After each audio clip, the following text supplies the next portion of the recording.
রাজনৈতিক দলগুলোর সঙ্গে জাতীয় ঐক্যমত্য কমিশনের বৈঠক আজ। ফরেন সার্ভিস একাডেমিতে বিকাল ৩টায় শুরু আলোচনা।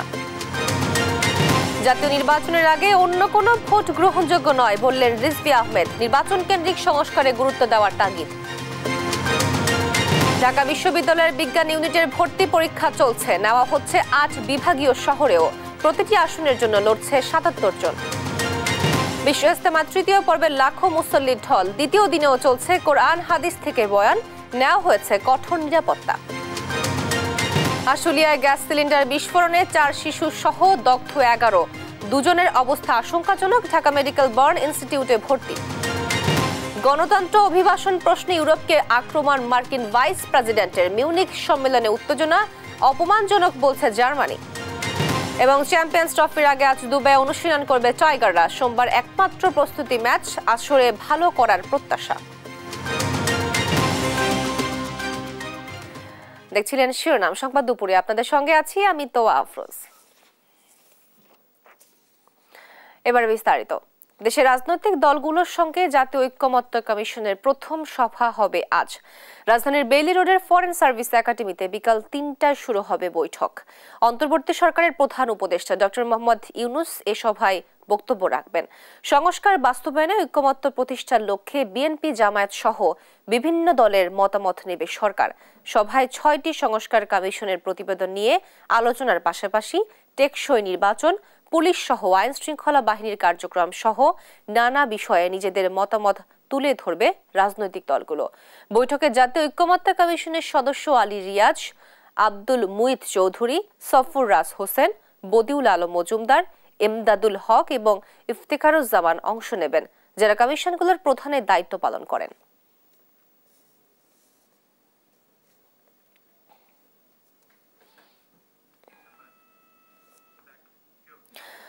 জাতীয় নির্বাচনের আগে স্থানীয় সরকার বা অন্য কোনো নির্বাচনের বিপক্ষে বিএনপি, এমনটা জানিয়ে দলটির সিনিয়র যুগ্ম মহাসচিব রুহুল কবির রিজভী বলেছেন, নির্বাচনের কাজ বাদ দিয়ে সরকারের অন্যান্য কাজে গুরুত্ব দেওয়া গ্রহণযোগ্য হবে না। সকালে রাজধানীর আগারগাঁওয়ের রোড টু ইলেকশন শীর্ষ গোলটেবিল আলোচনায় এমন মন্তব্য করেন তিনি। রিজভী অভিযোগ করে বলেন, দেশে নির্বাচন অনুষ্ঠিত করতে যেসব প্রতিষ্ঠান কাজ করে তারা স্বেচ্ছায় সরকারের অধীনে যেতে আগ্রহী হয়ে ওঠে এবং নিরপেক্ষ নির্বাচনের পরিবেশ বিঘ্নিত হয়। তাই প্রতিষ্ঠানগুলোকে সংবিধান প্রদত্ত আইন কাজে লাগিয়ে নিজেদের শক্তিশালী করতে আহ্বান জানান। জাতীয় সংসদ নির্বাচন, যে নির্বাচনের মাধ্যমে একটি সরকারের পরিবর্তন ঘটে, এখন সেটি সেই মূল কাজটা বাদ দিয়ে আমরা যদি সাবসিডির কাজগুলো এটা যদি আমরা প্রথমেই শুরু করে দেই, তো তাহলে এটা খুব একটা গ্রহণযোগ্য হবে না। সরকারকে বিভ্রান্ত করতে নির্বাচন নিয়ে নানামুখী বক্তব্য দিচ্ছে বিভিন্ন রাজনৈতিক দল। এমন অভিযোগ করে বিএনপির স্থায়ী কমিটির সদস্য মির্জা আব্বাস বলেছেন, এরা দেশের সার্বভৌমত্ব ধ্বংসের চেষ্টায় লিপ্ত। এদিকে বিএনপি অন্তর্বর্তী সরকারকে সমর্থন করলেও নির্বাচন নিয়ে কোনো ষড়যন্ত্র মেনে নেবে না বলে জানান চেয়ারপারসনের উপদেষ্টা জয়নুল আবেদিন ফারুক। শুক্রবার আলাদা অনুষ্ঠানে তারা এসব কথা বলেন। বিস্তারিত নিয়াজ মোর্শেদের প্রতিবেদনে। আগামী নির্বাচনকে অবাধ, সুষ্ঠু ও গ্রহণযোগ্য করতে ভারত, আমেরিকা সহ সব উন্নয়ন সহযোগী রাষ্ট্রগুলোর সহযোগিতা চায় বিএনপি। এ কথা জানিয়েছেন দলটির ভাইস চেয়ারম্যান আহমেদ আজম খান। এদিকে অন্তর্বর্তী সরকারকে সমর্থন করলেও নির্বাচন নিয়ে কোনো ষড়যন্ত্র করলে বিএনপি তা মেনে নেবে না বলে মন্তব্য করেন দলের চেয়ারপারসনের উপদেষ্টা জয়নুল আবেদিন ফারুক। সকালে আলাদা আলাদা অনুষ্ঠানে যোগ দিয়ে এসব মন্তব্য করেন এই দুই নেতা। ভারত, আমেরিকা, চায়না, রাশিয়া সকল বৃহৎ রাষ্ট্রগুলোকেই আমরা আমাদের উন্নয়ন অংশীদার মনে করি। এই সরকারকে সমর্থন দিলেও নির্বাচন নিয়ে কোনো চক্রান্ত হলে আমরা মাথা নত আল্লাহ ছাড়া কারো কাছে করব। এদিকে সকালে কেন্দ্রীয় কার্যালয়ে বিএনপির স্থায়ী কমিটির সদস্য মির্জা আব্বাস অভিযোগ করেন, সরকারকে বিভ্রান্ত করতে নির্বাচন নিয়ে নানামুখী বক্তব্য দিচ্ছে বিভিন্ন রাজনৈতিক দল। এরা দেশের সার্বভৌমত্ব ধ্বংসের চেষ্টায় মেতেছে বলে মন্তব্য তার। নির্বাচন নিয়ে কোনো টাল ভাঙা করবেন না। আমি সরকারকে বলছি না, আমি বলছি এই সরকারকে বিভ্রান্ত করার জন্য বিভিন্ন রাজনৈতিক দল বিভিন্নভাবে নির্বাচন নিয়ে বিভিন্ন কথা বলছেন, এই সরকারকে অস্বস্তির অবস্থা ফেলে দিচ্ছেন। আমরা এই সরকারকে বলতে চাই, আপনারা ডিসেম্বরে ঘোষণা দিয়েছেন, ডিসেম্বরে নির্বাচন দিন, আমরা সকল সময় নির্বাচনের জন্য প্রস্তুত। বিকেলে নয়াপল্টনে বিএনপির সিনিয়র যুগ্ম মহাসচিব রুহুল কবির রিজভী বলেন, জাতীয় সরকার নির্বাচন আর স্থানীয় সরকার নিয়ে বিতর্ক তৈরি করলে তা বিরাজনীতিকরণ করা হবে। রাজনৈতিক বিকশিত শক্তির মধ্যে দিয়ে যত নির্বাচন আছে সেই নির্বাচন হবে, এটাও তো একটা ডিপলিটিসাইজেশন, এটাও তো বিরাজনীতিকরণ। এই বিতর্কটা নিয়ে এসে স্থানীয় সরকার আগে না পার্লামেন্ট আগে, গণতন্ত্র যেন বারবার হোঁচট না খায় সেজন্য প্রয়োজনীয় সংস্কার শেষে দ্রুত নির্বাচন দিতে আহ্বান জানান রিজভী। নিয়াজ মোর্শেদ, দেশ টিভি, ঢাকা। এদিকে যেন-তেন মার্কা নির্বাচনে জাতি দেখতে চায় না বলে মন্তব্য করেছেন জামায়াতে ইসলামীর আমির ডক্টর শফিকুর রহমান। বলেন যে নির্বাচনে পেশি শক্তি আর কালো টাকার খেলা চলবে না, এমন সুষ্ঠু নির্বাচন হতে হবে। শুক্রবার বিকেলে নরসিংদীর সাটিরপাড়া কালী কুমার ইনস্টিটিউট মাঠে জেলা জামায়াতের জনসভায় তিনি কথা বলেন। জামায়াতের আমির বলেন, অধিকার প্রতিষ্ঠার জন্য ভোটার তালিকা সংশোধন করতে হবে, যারা ভুয়া ভোটার তাদেরকে বাদ দিতে হবে। এ সময় জুলাই আন্দোলনে প্রবাসীদের অবদান তুলে ধরে তাদের ভোটাধিকার নিশ্চিতের আহ্বানও জানান তিনি। অবশ্যই নির্বাচন হতে হবে বাংলাদেশ, কিন্তু যেন তেন মার্কা নির্বাচন এই জাতি চায় না। নির্বাচনের মতো নির্বাচন চায়, সুষ্ঠু নির্বাচন চায়, যেই নির্বাচনে পেশি শক্তি আর কালো টাকার খেলা চলবে না, এমন একটা নির্বাচন আমরা চাই। ঢাকা বিশ্ববিদ্যালয়ের 2024-25 শিক্ষাবর্ষের প্রথম বর্ষে বিজ্ঞান ইউনিটের ভর্তি পরীক্ষা চলছে। শনিবার সকাল 11টায় ঢাকা সহ 8টি বিভাগীয় শহরে শুরু হয় ভর্তি পরীক্ষা। এবছর 1896টি আসনের বিপরীতে বিজ্ঞান ইউনিটে আবেদন করেছেন 1,46,494 জন। সেই হিসেবে প্রতি আসনের বিপরীতে পরীক্ষা দিচ্ছেন 77 জন শিক্ষার্থী। ভর্তি পরীক্ষার মোট সময় 1.5 ঘন্টা। পরীক্ষা অনুষ্ঠিত হচ্ছে এমসিকিউ এবং লিখিত প্রশ্নে। ভর্তি পরীক্ষার মোট নম্বর 100, তার মধ্যে 60 নম্বরের এমসিকিউ এবং 40 নম্বরের লিখিত পরীক্ষা। এমসিকিউ পরীক্ষা 45 মিনিট এবং লিখিত পরীক্ষা 45 মিনিট।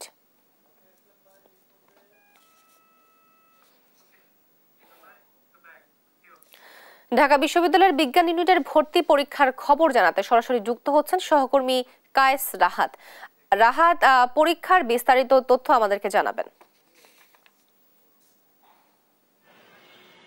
ধন্যবাদ। যেমনটি জানেন, এই মুহূর্তে আমি রয়েছি ঢাকা বিশ্ববিদ্যালয়ের কার্জন হলের সামনে, যেখানে চলছে 2024-25 শিক্ষাবর্ষের প্রথম বর্ষের যে ভর্তি পরীক্ষা সেটি। এবং আজকে এখানে ঢাকা বিশ্ববিদ্যালয়ের এ ইউনিট অর্থাৎ বিজ্ঞান বিভাগ যেটি রয়েছে সেটির ভর্তি পরীক্ষা চলছে। তো এই ভর্তি পরীক্ষাতে মোটামুটি আমরা যতদূর জানতে পেরেছি যে এখানে প্রায় 1.5 লাখের মতো আবেদন করা হয়েছে এবং এখানে সিটের যে সংখ্যাটি রয়েছে সেটি হচ্ছে 1896টি, অর্থাৎ প্রতি আসনের বিপরীতে 77 জনকে কিন্তু এখানে ভর্তি যুদ্ধে নামতে হচ্ছে এবং তাদের পরীক্ষা দিতে হচ্ছে। তো এখানে এসে আমরা যেটি দেখতে পেয়েছি সেটি হচ্ছে যে দীর্ঘক্ষণ যাবৎ এখানে যারা পরীক্ষার্থীদের সাথে আসা গার্জিয়ানরা ছিলেন, তাদের বাবা মা বা ভাই বোন, বড় ভাই বোন যারা এসেছেন, তারা এখানে দীর্ঘক্ষণ যাবৎ হচ্ছে অপেক্ষা করে যাচ্ছেন। এবং যেহেতু পরীক্ষাটি শুরু হওয়া বেশ কিছুক্ষণ আগে থেকেই শিক্ষার্থীদেরকে হচ্ছে তাদের পরীক্ষা নির্ধারিত আসনে গিয়ে বসতে হয়। সেক্ষেত্রে 11টায় পরীক্ষা শুরু হওয়ার কথা হলেও তাদেরকে বেশ কিছুক্ষণ আগেই কিন্তু তাদের নির্ধারিত আসনে গিয়ে বসতে হয়েছে। এবং আমরা যতদূর জানি যে এই পরীক্ষাটি হচ্ছে মূলত লিখিত এবং বহু নির্বাচনী যে প্রশ্নটি রয়েছে সেই প্রেক্ষিতে 1.5 ঘন্টার একটি পরীক্ষা। এবং আজকে বেলা 12:30টার দিকে এই পরীক্ষাটি শেষ হওয়ার কথা। এবং শুধুমাত্র ঢাকা বিশ্ববিদ্যালয়ের পরীক্ষা ঢাকা বিশ্ববিদ্যালয় নয়, বরং দেশের 8টি যে বিভাগ রয়েছে সেই 8টি বিভাগে একযোগে পরীক্ষাটি হচ্ছে। তো এখানে ভিসি মহোদয়ের আসার কথা ছিল এবং তাদের পরিদর্শন শেষে এখন ভিসি মহোদয় হয়তোবা এই পরীক্ষা নিয়ে তাদের কি ব্যবস্থা রয়েছে সেই বিষয় নিয়ে হয়তোবা কথা বলবেন। তবে এখনো পর্যন্ত কিন্তু সেই দিক থেকে বা ঢাকা বিশ্ববিদ্যালয় কর্তৃপক্ষ থেকে পরীক্ষা নিয়ে কোনো অফিসিয়াল স্টেটমেন্ট বা তাদের প্রাতিষ্ঠানিক যে বিবৃতি সেটি আসেনি। তবে আমরা এখানে হচ্ছে যে অভিভাবক বা যারা শিক্ষার্থীদের সাথে এসেছেন তাদের সাথে কথা বলে যতটুকু জানতে পেরেছি সেটি হচ্ছে যে পরীক্ষার পরিবেশ এবং পরীক্ষার যে নিয়মকানুন সেটি নিয়ে তারা বেশ সন্তুষ্ট। যদিও বলছেন যে অন্যান্য বিশ্ববিদ্যালয়ের ক্ষেত্রে পরীক্ষাটিকে একটি নির্দিষ্ট জায়গায় বা গুচ্ছের মতো করে নিলে হয়তো বা তাদের কিছুটা সুবিধা হতো।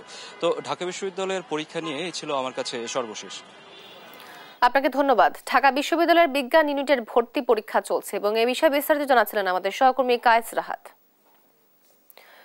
টঙ্গীর তুরাক তীরে চলছে বিশ্ব ইজতেমার তৃতীয় পর্ব। এ ধাপে অংশ নিয়েছেন দিল্লির মাওলানা সাদ কাদমলির অনুসারীরা। ইজতেমার দ্বিতীয় দিন শনিবার সকাল থেকে খিত্তায় খিত্তায় অবস্থান নেওয়া মুসল্লিরা ইবাদত বন্দেগীতে ব্যস্ত। বিশ্ব ইজতেমার ইতিহাসে এবারই প্রথম শবে বরাত মিলেছে। লাখো মানুষ একসাথে নামাজ আদায় করেন ও রোজা রাখেন। এর আগে গতকাল শুক্রবার বাদ আসর পাকিস্তানি মাওলানা হারুনের বয়ানের মধ্য দিয়ে শুরু হয় আনুষ্ঠানিকতা। দিনভর চলে বয়ান ও ইসলামী আলোচনা। ইজতেমাকে ঘিরে কঠোর নিরাপত্তা নিয়েছে আইন শৃঙ্খলা বাহিনী। আগামীকাল আখেরি মোনাজাতে শেষ হবে এবারের আয়োজন।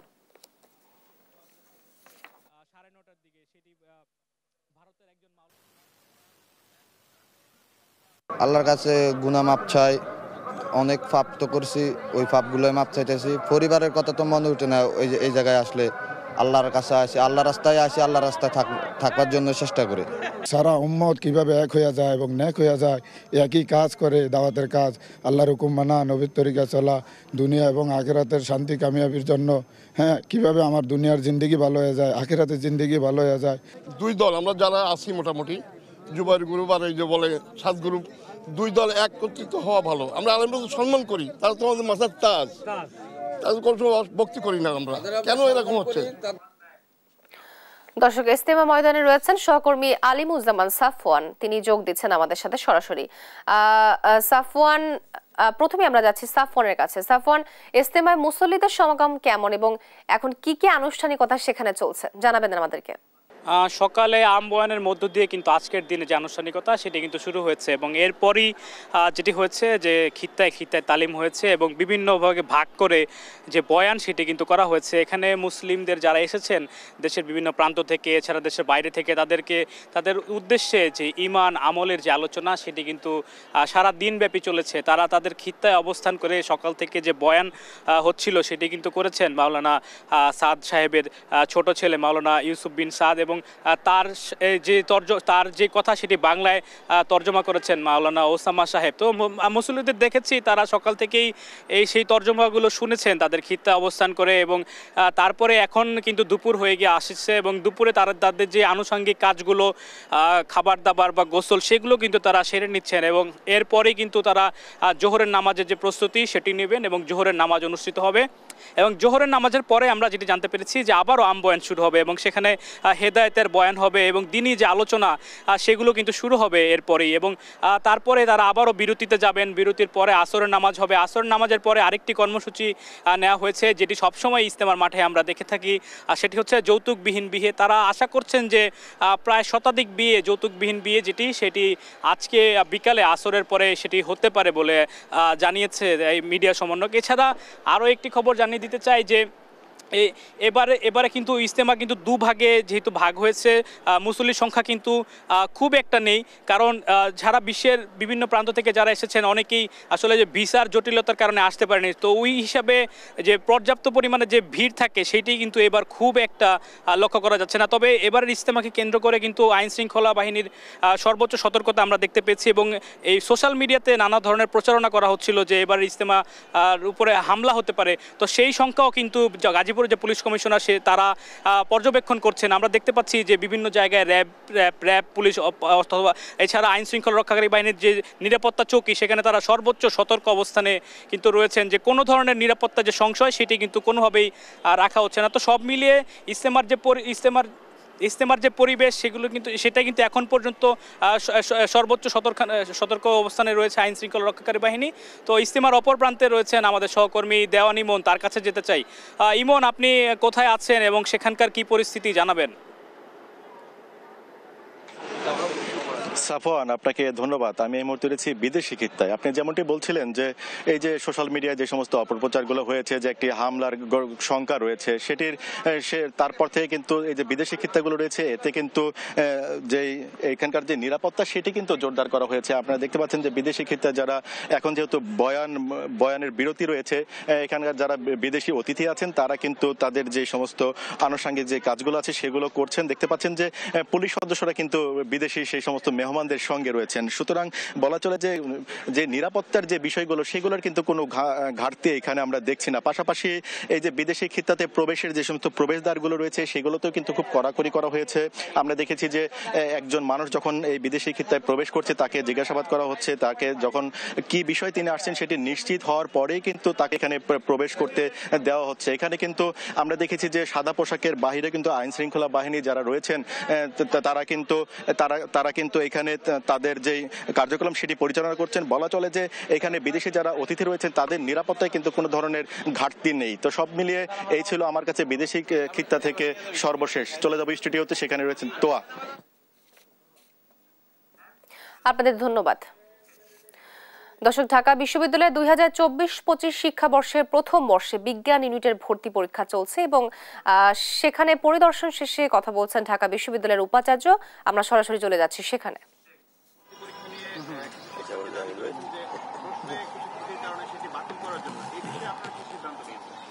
আচ্ছা, প্রথম কথা হচ্ছে ধন্যবাদ এই প্রশ্নের জন্য। আমি আজকের এই আয়োজন যেহেতু বিজ্ঞান ইউনিট নিয়ে, আমি অন্য কোনো প্রশ্ন আসলে যাব না, কিন্তু যেহেতু আপনি প্রশ্ন করেছেন আপনাদের সবার প্রতি সম্মান জানিয়ে শুধু এটির একটাই উত্তর সূত্র দিব। ব্যবসা শিক্ষা ইউনিটের যে বিষয়টি ঘটেছে সেটি দুটো জিনিস খুব পরিষ্কার করা দরকার। প্রশ্ন ফাঁসের কোনো ঘটনা ঘটেনি। যেটি ঘটেছে সেটি দেখবার জন্য আমরা সর্বোচ্চ উদ্যোগ নিয়েছি। বিশেষজ্ঞদের সমন্বয়ে আমাদের যে কমিটি কাজ করেন মুখ্য সমন্বয়কের নেতৃত্বে, সেই কমিটি গত পুরো সপ্তাহ যাবৎ তারা উদয়স্ত পরিশ্রম করছেন ছাত্রদের সর্বোচ্চ স্বার্থ সংরক্ষণ করে যাতে বিষয়টি সমাধান করা হয়, এবং সমাধান তারা প্রায় শেষের দিকে চলে এসছেন, প্রায়টুক করে ফেলেছেন। আমাদের মূলত দুটো বিষয় ছিল, খুব স্বল্প সংখ্যক শুধুমাত্র এমসিকিউ অংশে স্বল্প সংখ্যক ক্ষেত্রে কিছু ক্রমধারাজনিত ত্রুটি ছিল, আর কিছু ছিল পুনরাবৃত্তিজনিত ত্রুটি। সেটি অতি সংক্ষিপ্ত, অতি স্বল্প সংখ্যক ক্ষেত্রে শুধুমাত্র এমসিকিউ পর্বে। সেটি তারা বৈজ্ঞানিকভাবে পরীক্ষা নিরীক্ষা করে যেটি বলেছি যে ছাত্রদের সর্বোচ্চ সুরক্ষা নিশ্চিত করে ছাত্রদের পক্ষে যাতে সমন্বয় করা যায় সেই উদ্যোগ পুরোপুরি গৃহীত হয়েছে। এবং আমি আশ্বস্ত করছি যে আপনারা এই কমিটি, আমি জানি যেহেতু তারা নিয়মিত যোগাযোগ রাখছেন আমাদের সাথে, মূলত এটি কমিটির কাজ। কমিটির পক্ষ থেকে আমাদের মুখ্য সমন্বয়কারী আপনাদের সাথে হয়তো আজকে কিংবা কালকের ভেতরেই আপনারা তাদের একটি পূর্ণ বিবৃতি পাবেন এবং কোনো প্রশ্ন থাকলে সেটিও করতে পারবেন।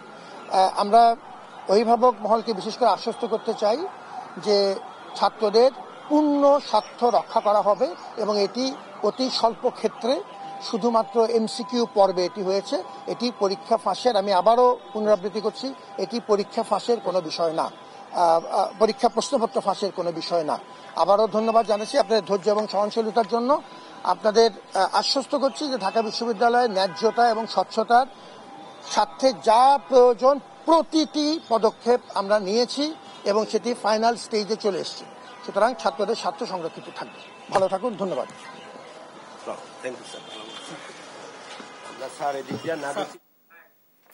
কথা বলছিলেন ঢাকা বিশ্ববিদ্যালয়ের উপাচার্য। আমরা সরাসরি ছিলাম সেখানে। ঢাকার আশুলিয়ায় সিলিন্ডার বিস্ফোরণে একই পরিবারের 4 শিশু সহ 11 জন দগ্ধ হয়েছেন। তাদের মধ্যে শ্বাসনালী পুড়ে গেছে 8 জনের। 2 জনের অবস্থা আশঙ্কাজনক। শুক্রবার রাত 9:30টার দিকে এ দুর্ঘটনা ঘটে। তাদের ঢাকা মেডিকেলের বার্ন ইনস্টিটিউটে ভর্তি পরীক্ষা করা হয়েছে। ফজলে আদিত্যের রিপোর্টে বিস্তারিত। শুক্রবার রাতে ঢাকার আশুলিয়া গোমাইল বাজার এলাকায় পবিত্র শবে বরাত উপলক্ষে পারিবারিক আয়োজন যেন কাল হয়ে দাঁড়ায় সুমনের পরিবারের।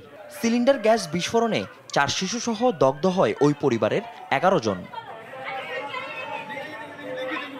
ঘটনার পর আহতদের উদ্ধার করে চিকিৎসার জন্য নিকটস্থ হাসপাতালে নেয় প্রতিবেশীরা।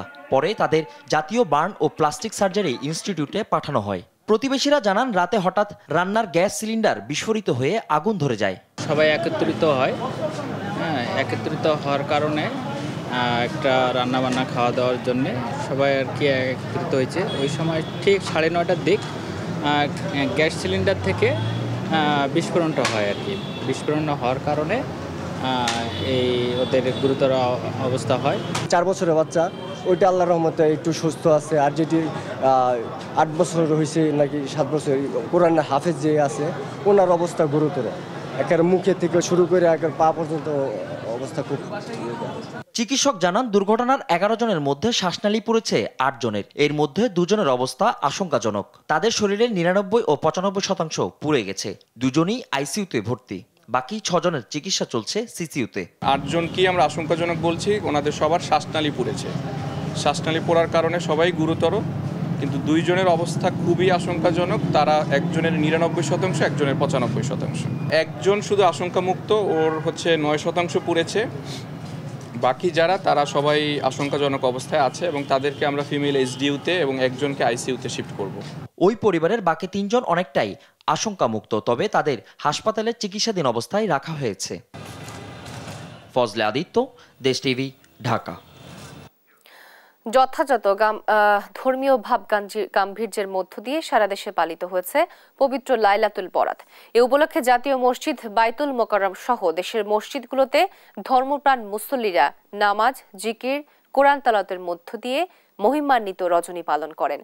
এদিকে জাতীয় মসজিদ সহ সব মসজিদে কোরআন ও হাদিসের আলোকে লাইলাতুল বরাতের শিক্ষা ও করণীয় নিয়ে আলোচনা করেন ইসলামী বিশেষজ্ঞরা। এ রাতে দেশের শান্তি, কল্যাণ ও মুক্তি কামনায় আল্লাহর কাছে দোয়া করেন ধর্মপ্রাণ মুসলমানরা। আল্লাহ রসুল এই রাত্রিতে বেশি বেশি সিয়াম করেছেন এবং তাহাজ্জুদ নামাজ আদায় করেছেন। আমাদেরও তা করতে হবে। আমাদের দেশ, আমাদের দেশের সকল মানুষ যারা আছি আমরা, আমাদের দেশটাকে আল্লাহ ভালো রাখুক, আমরা যাতে শান্তিতে চলতে পারি, আল্লাহ যাতে আমাদের উপরে রহমত দান করে। নিয়মিত নামাজ পড়তে ভালো লাগে, সেজন্য নামাজ পড়তে এসেছি। এই রাত্রে আল্লাহ সুবহানাহু ওয়া তাআলা সবাইকে মাফ করে দেয়, বিশেষ করে কবরবাসীকে সবার আগে মাফ করে দেয়। ফরিদপুরে রাতের আধারে পদ্মা নদী থেকে অবৈধভাবে ভেকু দিয়ে বালু উত্তোলন করছেন স্থানীয় প্রভাবশালীরা। অব্যাহত বালু উত্তোলনের কারণে হুমকির মুখে শহর রক্ষা বাঁধ ও নদী তীরের বিস্তীর্ণ এলাকা। দ্রুত বালু উত্তোলন বন্ধ না করা হলে বর্ষা মৌসুমে বাঁধ ধসে যাওয়ার আশঙ্কা করছে পানি উন্নয়ন বোর্ড। সহকর্মী NK বিনয়নের রিপোর্ট, জানাচ্ছেন নুসরাত শোভা। পদ্মার বুকে বালুচর, গভীর রাতে ভেকু দিয়ে বালু তুলে ট্রাক যোগে পার করা হয় শহরে। আর রাত পোহালে পাল্টে যায় দৃশ্যপট, লোকচক্ষুর আড়ালে চলে যায় ভেকু আর ট্রাক। এভাবেই ফরিদপুর সদর উপজেলার ডিক্রিটচর ইউনিয়নের 1.5 কিলোমিটার জুড়ে বিভিন্ন পয়েন্টে বালু উত্তোলন করছে একটি চক্র। এতে হুমকির মুখে পড়েছে 165 কোটি টাকা ব্যয়ে নির্মিত শহর রক্ষা বাঁধ ও নদী তীরের বসতবাড়ি। এরই মধ্যে ভাঙনে বিলীন হয়েছে অনেকের জায়গা। আল্লাহর তরফ থেকে আপনাদেরকে অনুরোধ করি যে আর দিন বালি কাটা হয় না স্যার, নাইলে বালি কাটলে আমরা অত্য এলাকার জমি আলাদা ফসলাদি কৃষক বাঁচবে না। সরকার তো আমাকে রক্ষা করার জন্য বার্তা দিছে, এখন যদি বালি কাটে পদ্মা তাগিয়ে আসলে বরং আমরা আরো ক্ষতির ভেতরে পড়ে যাওয়ার সম্ভব থাকবে।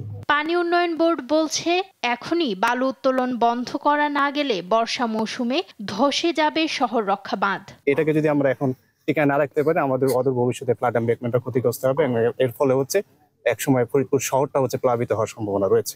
বালু উত্তোলন বন্ধে সবার সহযোগিতা চেয়ে সর্বাত্মক ব্যবস্থা নেওয়ার কথা জানান জেলা প্রশাসক ও পুলিশ সুপার। আজকে থেকে আমরা সবাই মিলে সিদ্ধান্ত নিয়েছি এই এলাকাতে বালু মাটি কাটা এই ধরনের কোনো কর্মকাণ্ড আজকে থেকে আর চলবে না। শহর রক্ষা যে বাঁধ, সেই বাঁধের পাশে থেকেই অবৈধভাবে মাটি কেটে নিয়ে যাওয়া হচ্ছে। আমরা দেখি কারা কাটছে, সেটা তাদেরকে আইডেন্টিফাই করে আমরা এর বিরুদ্ধে আইনগত ব্যবস্থা নেব। পদ্মা পাড়ের সাধারণ মানুষকে স্বস্তি দিতে বালু খেকোদের দ্রুত উৎখাতের দাবি সংশ্লিষ্টদের। নিউজ ডেস্ক, দেশ টিভি। পটুয়াখালীর রাঙ্গাবালী উপজেলার চর মোন্তাজ ইউনিয়নে সেতু সংযোগ সড়ক ও গাইড ওয়াল ধসে পড়েছে। স্থানীয়দের দাবি, নিম্নমানের কাজের কারণেই এ পরিস্থিতি। ফাটল গাইড ওয়াল দ্রুত মেরামতের দাবি জানিয়েছে এলাকাবাসী। সহকর্মী সাইদ ইব্রাহিমের পাঠানো তথ্য ও চিত্রে অঙ্কন চৌধুরীর রিপোর্ট। পটুয়াখালীর রাঙ্গাবলীতে ইউনিয়ন উপজেলার সংযোগ সড়কের আওতায় চরমন্তাজ ইউপির সাবেক চেয়ারম্যান এম এ মতিনের বাড়ির কাছে ৬৬ মিটার সেতু ও ৩৫০ মিটার সংযোগ সড়ক নির্মাণ করা হয়। ব্যয় হয় ৬ কোটি টাকা। তবে ১ বছরের মধ্যে গাইডওয়াল ও সংযোগ সড়কে ফাটল দেখা দেয়, যা চলাচলের জন্য ঝুঁকিপূর্ণ হয়ে উঠেছে। স্থানীয়দের অভিযোগ, নিম্নমানের কাজের কারণেই এমন পরিস্থিতি। এটা কোনো ব্রিজের মধ্যে পড়ে না, কাজ যে করে গেছে সব ২ নম্বরই কাজ দিয়ে করে গেছে। এই যে পাশে গাড়ি চলতেছে, এর লগে পিছনে ঠেকনা দেওয়া লাগতো, এই ঠেকনাটা পর্যন্ত তারা দেয় নাই। কাজটা ভালো মতো করে না, এই জন্যই মানে কাজটা এইভাবে ঢইলে পড়ে গেছে। এমনকি এটা কিছুদিনের মধ্যে মনে হয় যে আমরা যে ব্রিজ উঠবো এর ধরনের কোনো সুযোগ মনে আমাদের থাকবে না। ব্রিজটার আবার কাজটা সুন্দর করে রাস্তার কাজটা হোক, যদি এইরকম ছায়া পড়ে তাহলে সংযোগ বিচ্ছিন্ন হয়ে যাবে আমাদের চলাচলের। এলাকাবাসী জানান, গাইডওয়াল জুড়ে ফাটল স্পষ্ট, ফলে পিলারগুলো নড়বড়ে হয়ে গেছে। এতে পথচারী ও বাসিন্দাদের মধ্যে আতঙ্ক বিরাজ করছে। তারা দ্রুত সংস্কারের দাবি জানিয়েছেন। ঠিকাদারের সঙ্গে কথা হয়েছে, দ্রুত সংস্কার কাজ শুরু হবে বলে জানান এই কর্মকর্তা। ঠিকাদারের সাথে যোগাযোগ করা হয়েছে, উনি কাজটা বাস্তবায়ন করবেন, উনি আমাকে আশ্বাস দিয়েছেন। যে কোনো সময় গাইডওয়াল ধসে গিয়ে সেতুর চরম ঝুঁকিতে পড়তে পারে, তাই দ্রুত সংস্কারের দাবি জানিয়েছেন স্থানীয়রা। অঙ্কন চৌধুরী, দেশ টিভি। ভূমি অধিগ্রহণ জটিলতায় ৫ বছরেও শুরু হয়নি শরীয়তপুর চাঁদপুরের ২৯ কিলোমিটার আঞ্চলিক মহাসড়কের নির্মাণ কাজ। বাতিল হয়েছে একের পর এক দরপত্র। এদিকে দীর্ঘদিন সংস্কারের ছোঁয়া না লাগায় সড়কটি তৈরি হয়েছে মরণ ফাঁদে। শরীয়তপুর প্রতিনিধি সাইফুল ইসলাম আকাশের পাঠানো তথ্য ছবিতে বিস্তারিত জানাচ্ছেন আব্দুল্লাহ আল মারুফ। ২০১৯ সালে ২৯ কিলোমিটার দৈর্ঘ্যের শরীয়তপুর চাঁদপুর মহাসড়কটি সম্প্রসারণ, মজবুতকরণ, সারফেসিং ও ব্রিজ কালভার্ট নির্মাণ সহ ৪ লেনে উন্নীতকরণের জন্য প্রকল্প হাতে নেয় সড়ক পরিবহন ও সেতু মন্ত্রণালয়। তবে কয়েকটি এলাকায় এখনো হয়নি জমি অধিগ্রহণ। এতে কয়েক দফা বাতিল করতে হয়েছে টেন্ডার, বেড়েছে প্রকল্প ব্যয়।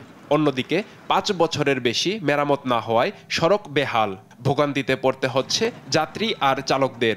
আমার মনে হয় শরীয়তপুর জেলার ভিতরে সবচেয়ে খারাপ রাস্তা হচ্ছে এইটা। বুড়িরহাট থেকে মনোরা পর্যন্ত রাস্তাটা এতটাই খারাপ যে ছোট যানবাহন আমরা যাতায়াত করতেই পারি না। এই রাস্তাটা করে আমাদের মালামাল নষ্ট হয়ে যায়, গাড়ি ক্ষতিগ্রস্ত হয়ে যায়, গাড়ি রাস্তা থেকে পল্টি খেয়ে ভাঙিয়ে যায়। এদিকে অধিগ্রহণের টাকা ৫ বছরেও বুঝে পায়নি বলে জানান জমির মালিকরা। ২৮ নং এল কেসের অধিগ্রহণের টাকা আমরা এখনো পাই নাই।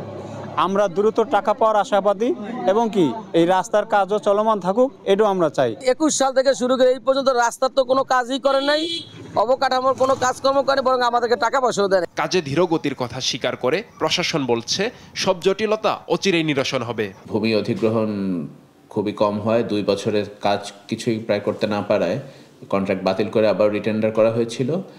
বর্তমানে রিটেন্ডার প্রক্রিয়াতে আছে, আমরা সর্বশেষবার রিটেন্ডার করেছি। কর্তৃপক্ষকে আমরা সেই বিষয়টি অনুরোধ করব যেন এই জনস্বার্থ সংশ্লিষ্ট বিষয়টি তারা সর্বোচ্চ গুরুত্ব দিয়ে দেখেন এবং আমরা একইভাবে আমরা সর্বোচ্চ গুরুত্ব দিয়ে এই কাজটি আমরা করব। 4টি প্যাকেজে প্রকল্পটির ব্যয় ধরা হয়েছে ৮৬৮ কোটি টাকা। নিউজ ডেস্ক, দেশ টিভি।